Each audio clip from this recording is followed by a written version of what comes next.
बारातें train से आती थी, यहाँ पे आजकल डेस्टिनेशन वेडिंग का ज़माना आ गया है, बारातें प्लेन से आती हैं। राजश्री का जो रिकॉर्ड रहा है प्रेम कहानियां रचना जी। और ऐसी लव स्टोरीज जो हम भूले नहीं है कभी। बहुत अलग कहानी है, बहुत अलग कैरेक्टराइजेशन है। कुछ कहना चाहो तो ही डायरेक्टर बनो। कई लोग को नहीं मालूम कि my dad has 2 sons. बोले Sunny Deol has 2 sons. Cinema में नई कहानियां लिखी जा रही हैं, नए किरदार, नए चेहरे सामने आते हैं, लेकिन आप जब एक लेगेसी को लेकर के आगे चलते हैं तो चुनौतियां भी होती हैं और आपकी तरफ लोग उतनी ही ज़्यादा क्यूरियोसिटी से देखते हैं कि आप क्या लेकर आ रहे हैं। यहाँ बात दोनों की है, नई कहानी तीनों की है और एक अनुभव के हिमालय हमारे साथ बैठे हुए हैं, तो सबसे आपको मिलवाते हैं। आइए सबसे पहले सूरज बरजाते जी, बहुत बहुत स्वागत है सर आपका। राजवीर ढिल्लों, बहुत बहुत स्वागत है आपका। राजवीर कैसे हैं आप? पालोमा ढिल्लों हमारे साथ हैं। पालोमा कैसे हैं? ठीक है, आप कैसे? और साथ ही हमारे साथ है अवनीश बरजात्या। अवनीश आपका भी स्वागत है। Thank you. तो सबसे पहले अवनीश आपसे, क्योंकि आपने इस पूरी कहानी को ढाला है, तो दोनों को आप लेकर के आ रहे हैं, लेकिन इसके साथ आपकी भी एक पूरी नई शुरुआत है। तो क्या सोच कर कि दो नए चेहरे जिनके साथ पहले से एक लेगेसी जुड़ी हुई है, बहुत एक्टिंग की बात हो या फिर पूरी एक फिल्मी अनुभव की, तो कैसे आपने शेप अप की चीज़ें और इसको प्लेटफॉर्म पर लेकर के आए आप? जी, तो ये जो हमारी कहानी है दोनों, ये करीब 2018 में हमने इस कहानी की शुरुआत की थी। ये जो एक टॉपिक है जिस पे हमने ये फिल्म बनाई है, जिसका नाम है क्लोजर, ये एक अलग सा टॉपिक मुझे लगा, क्योंकि अभी तक अगर हम एक तरफ़ा प्यार या फिर नाकामयाब प्यार की अगर कहानियाँ अगर हम सुने तो हर जगह या तो उसे रोमांटिसाइज किया जाता है या फिर देवदास का एक एंगल होता है जहाँ पे एक गम में कोई एक आशिक डूब जाता है। लेकिन सबसे जो ऑर्गेनिक बात होती है वो है कि आपको आगे बढ़ना बहुत ज़रूरी है, and it has to be done in a healthy way, and उसके लिए क्लोजर कितना ज़रूरी है। तो ये जो मुझे टॉपिक मुझे लगा कि ये कहने में बहुत मुझे दिलचस्पी हुई, एंड आई थॉट कि it could make for a great story. वहीं से इसकी शुरुआत हुई। और रहा सवाल राजवीर और पलोमा का, तो yes they come from great legacies, लेकिन एक डायरेक्टर के लिए सबसे ज़्यादा ज़रूरी यही बात है कि जो किरदार आपने लिखे हैं, the best actor should play those characters. और मैं दावे के साथ कह सकता हूँ कि राजवीर और पलोमा से बेहतर मेरी ये जो किरदार है देवर मेघना कोई प्ले कर नहीं सकता था। एंड ये जो लेगेसीज, कितने बड़े स्टार हैं, newcomer, that's more of a production call. As a director सबसे ज़रूरी है कि creatively do they fit the characters, and what more could I ask. बिल्कुल। पालोमा, आपका कैरेक्टर फिल्म में क्या है? और ये बहुत, हालांकि ये कहते हैं तमाम चीज़ें, ये आपको सुनना पड़ता होगा कि अगर आप एक ऐसे बैकग्राउंड से आते हैं जहाँ पर चीज़ें आपके लिए तैयार हैं तो शायद आपको एंट्री आसानी से मिल जाती है। तो क्या ये आपके लिए हुआ, या फिर आपने कितना उसके लिए तैयार किया, चाहे कैरेक्टर की बात है या फिर इस अपॉर्चुनिटी को हासिल करने की बात है? Wow, that's a lot of questions to answer. But I'll start with the first one. Can you repeat your first one, please? आप को ये जो किरदार है इसके लिए आपने खुद को कैसे तैयार किया, कैसे अवनीश को आपने इस चीज के लिए कन्विंस किया you are the right choice? सिर्फ इसलिए नहीं क्योंकि आप एक ऐसे बैकग्राउंड से आती हैं कि आसानी से वो आपको स्पॉट कर ले, बल्कि आप प्रूव करें कि आप उनकी मेघना है। जी, तो जब मैंने पढ़ा था कि अवनीश ऑडिशंस ले रहे हैं, आई वॉज वेरी कीन कि मुझे भी ऑडिशन देना है। I think that was the first thing that I wanted to go and audition for this and try getting this role. So it started off during lockdown actually. We went through multiple rounds of auditions. Avnish has written this story in 2018. So he knows his character the most. He knows his story. He's lived with that. And I really did have to, prove myself and show that I am capable of doing this. I've sent multiple photos, I've sent multiple auditions. We had all these self-tests we were doing at home because it was lockdown at the time. So we didn't go to any casting house. And eventually we went to the office as well to do another round of auditions with Rajveer. So it was a process. And at the end of the day, when I finally got that call that I've gotten the film, I felt so happy. And it felt so good that, you work for something, you wait for something, and finally you get that reassurance. So I couldn't have been more excited to start shooting this film. Rajveer, मेरा यही सवाल आपसे भी है कि भले ही आप एक तय प्लेटर के साथ आते हैं और आपके पास सब कुछ है। लेकिन हमने ये देखा है सिनेमा में बहुत सारे लोग आए हैं जिनका बैकग्राउंड था, आसानी से एंट्री तो मिल गई, लेकिन एक वक्त के बाद वो खुद को प्रूव नहीं कर पाए और आज हम अनफॉर्चुनेटली बहुत उनको नहीं देख रहे हैं। तो आप किस तैयारी के साथ आए और अवनीश में आपको वो क्या प्रॉमिसिंग लगा कि एज अ डायरेक्टर इससे बेहतर डेब्यू नहीं हो सकता? जी, आई थिंक कि first question, I think whoever makes a movie, it's not an easy journey. It's hard, call times is emotionally tedious, really tests your patience. पर जब मैंने I got to know कि सूरज sir's son Avnish is making this movie, I got in touch with his casting director Mukesh Chabra, and I told him that I'm interested. So then I think he told Avnish about me, and I met Avnish. Avnish didn't even know I existed. कई लोगों को नहीं मालूम कि my dad has 2 sons. They were like, Sunny Deol has 2 sons. So I met Avnish, and he told me a little bit about the subject, and I said I'm interested. And Avnish right then and then took his laptop out and narrated to me for 2 hours. And when I heard the story, character मुझे काफी relatable लगा. And I could really connect bridges between me and this character. And I think then I started talking to Avnish a bit about, my insecurities and all, because I could really see this character have these type of insecurities, and Avnish started seeing that in me. And even though he still saw it, he still made me audition 3 times. I went to 3 rounds of audition with Avnish, then Suraj sir, and then I think the 4th time he just took pictures of me here and there in different scenarios and situations. And 2 weeks later, कई बार, you lie to yourself, like, it's fine if I didn't get the movie, it's a good experience. Finally, मुझे phone call मिला, and then Avnish told me that, Rajvi, you got the movie, and I was shocked. लेकिन generally मतलब राजश्री का जो record रहा है प्रेम कहानियाँ रचना जी, और ऐसी लव स्टोरीज जो हम भूले नहीं है कभी दशकों से, और लेकिन यहाँ आपको एक क्लोजर के साथ शुरुआत कर रहे हैं, तो आपको लगा कि नहीं वही कुछ होना चाहिए जिसके लिए राजश्री जाना जाता है, कुछ हमारा भी वैसा ही डेब्यू होना चाहिए?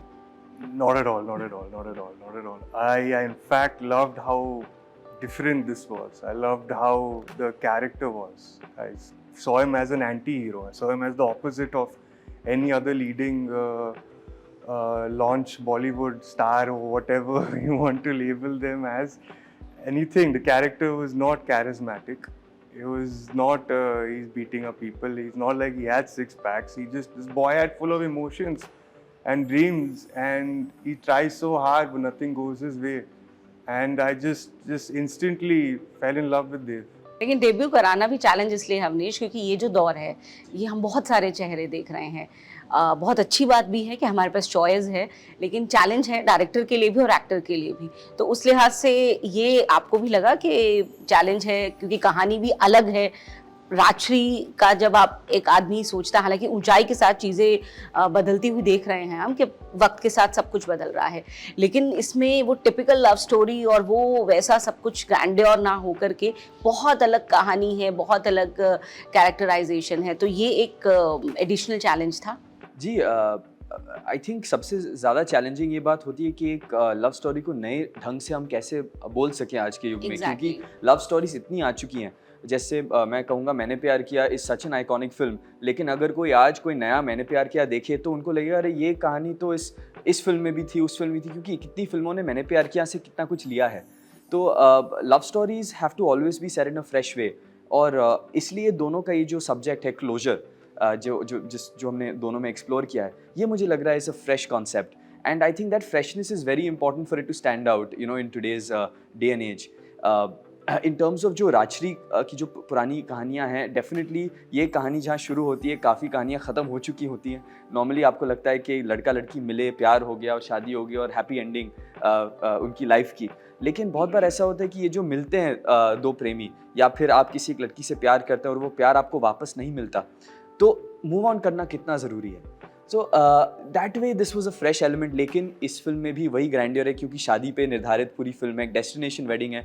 ऑफ कोर्स जो राजश्री की पुरानी फिल्मों में शादियां हमने देखी हैं वो घर पे रखी हैं, बारातें ट्रेन से आती थी। यहाँ पे आजकल डेस्टिनेशन वेडिंग का ज़माना आ गया है, बारातें प्लेन से आती हैं। तो राजश्री की काफ़ी चीज़ें भी आपको इस फिल्म में देखने को मिलेंगी, लेकिन साथ ही साथ एक नए नज़रिए से शायद देखने को मिलेगा।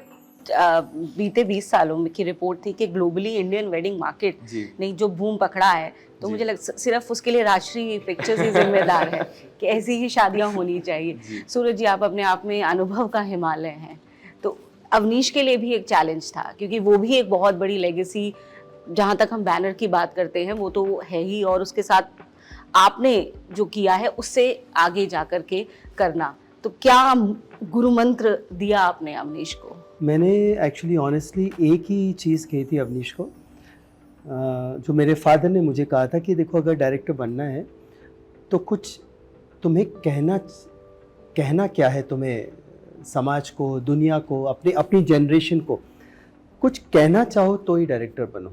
Don't be a commercial director who, I mean in all fairness हर किस्म के डायरेक्टर होते, बट अगर डायरेक्टर हो तो कुछ कहना चाहो। तो फिर Avnish came to me and he came said that I have this story and it starts with one boy who is in love with a girl for 10 years। तो मैं वहीं से मैं थोड़ा सा 10 साल से और उसी की शादी में जा रहे। तो इसके पहले मैं कुछ बोलूँ तो बोले एक और लड़की शादी में आ रही जो 6 साल से किसी के साथ रिलेशनशिप थी, अभी टूटा है। तो मैंने कहा 1 मिनट मेरे को ज़रा शुरू से वापस बोलो। बट देन दैट जब वो सुना रहा था तो आई रियलाइज़ कि this is a fresh voice, a fresh take, and सामने suddenly it reflected to me कि Suraj, times have moved on, times अलग हो गए हैं। एंड जैसे जैसे वो सुनाता गया कि दोनों मिलते फिर एक क्लोजर की तलाश है, एक क्लोजर की आशा है, तो मुझे लगा कि एक नया दौर राष्ट्र के लिए, मेरे लिए सामने स्थापित हो रहा है। और फिर मैंने अकेला छोड़ दिया अवनीश को कि नहीं अवनीश अपनी ज़ुबान रखो। तो Rajveer, Paloma are his choices. और मुझे इतनी खुशी होती कि जब मैंने अपना कोई सजेशन दिया तो अवनीश का उसका एक ऑल्टरनेट था और वेल थॉट ऑफ था। And I am so happy that as my son, as a director of Rajshri, he is confidently made something, and I'm so proud for Rajveer, Paloma and Avnish that this generation is so grounded, and when I see them work I don't see them acting, it's only living their own, they're so effortless. हम लोग acting करते थे, नहीं, acting लगनी चाहिए। Today it's all about being normal. So it's सब बोल रहे हैं कि it's a very challenging time for them, but I think it's the most challenging and beautiful time for me and for Ashley. Exactly. तो Paloma, लोग क्यों देखें दोनों, और क्या डिफरेंट आप इसमें ऑफर करने वाले हैं एक्टर के तौर पर, कहानी के तौर पर, ये बताइए ऑडियंस को। जैसे सूरज जी ने कहा था, it's a very real story that Avnish has brought and written. The way he is written our characters is very layered. It's something that I think people will be able to connect to and relate to, and as audiences you want to go to a cinema, you want to be able to see something that you can relate to and connect to and feel like you're part of something, not alone. So that's something that is very, I think, something that audiences want to achieve, at least I do. And what was the other question? कि लोग क्यों देखें इसे? Correct. So our director has spoken about a few themes in our film. He's spoken about closure. Closure can be given to somebody in so many different ways. You know, whether it's auditioning for something, whether it's in a relationship, whether it's in a career, whether it's going to university and not hearing back from them. So it's a journey of two strangers who meet at a destination, and they have their individual experiences. They come with their own journeys, how they grow from there. Meghna, if I have to talk about, has been in a relationship since she was in college, and she's been in a long relationship for 6 years. She's come out of that, and she has to go face something. It's about accepting our film. It's about building confidence within yourself. So these are things youngsters want to attain. Exactly. Rajveer, आप भी क्यों ये चाहेंगे कि लोग आपको इस किरदार में एक्सेप्ट करें? आप क्या उनके लिए ऐसा खास लेकर के आए हैं कि यंगस्टर्स उससे कनेक्ट कर पाएँ? क्योंकि ये मतलब दिल टूटना और फिर आगे ना बढ़ पाना, ये सबसे ज़्यादा प्रॉब्लम जो है ये उन्हीं की है। तो इसके बाद जो है आप एक अलग तरीके के लव गुरु भी लोगों के लिए बन जाएंगे। आई थिंक जब लोग वो ये पिक्चर देखेंगे तो they will be shocked to see how relatable it is with them, and they'll be shocked to see how normal he is. वो Dave is not someone who is trying very hard or कि देवदास बन जाए. yeah. He is also the stubbornness of this generation also. They'll relate to it, and there's a dialogue where you have to move on. You have to move to turn the next page. You have to accept the harsh truth that it's not good for me. It's not meant for me, and वो ठीक है, it's fine. Quicker you accept that, quicker you realize that, the faster you move on, faster closure hits you, faster that puzzle that you can't solve in your own life, that you're looking for that last piece. It's hopefully when they see this movie, that's that last piece. That to give them that full closure, to give them that comfort. Exactly तो वो पूरी freshness हमें दिख रही है इस film में, अभी तक समझ में आई है कि जो आपको दिखने वाली है 5 अक्टूबर को थिएटर्स में, and there is no reason कि आप इस फिल्म को मिस करें. 2 फ्रेश फेसेस आपको दिखने वाले हैं, कहानी, निर्देशन, हर वो चीज़ आपको नए सिरे से आप जो देखना चाहते हैं. अगर आप बोर आ गए हैं कई तरह की कहानियों को देखते हुए, तो इसमें हर वो एलिमेंट होने वाला है जो आपको बताएगा कि एक बेहतरीन नई कहानी किसे कहते हैं. अवनीश, बहुत बहुत धन्यवाद आपका इस बातचीत के लिए. पालोमा, राजवीर आपका और सूरज जी आपका. Thank you so very much and wish you all the very best for this film. Thank you. Thank you. Thank you.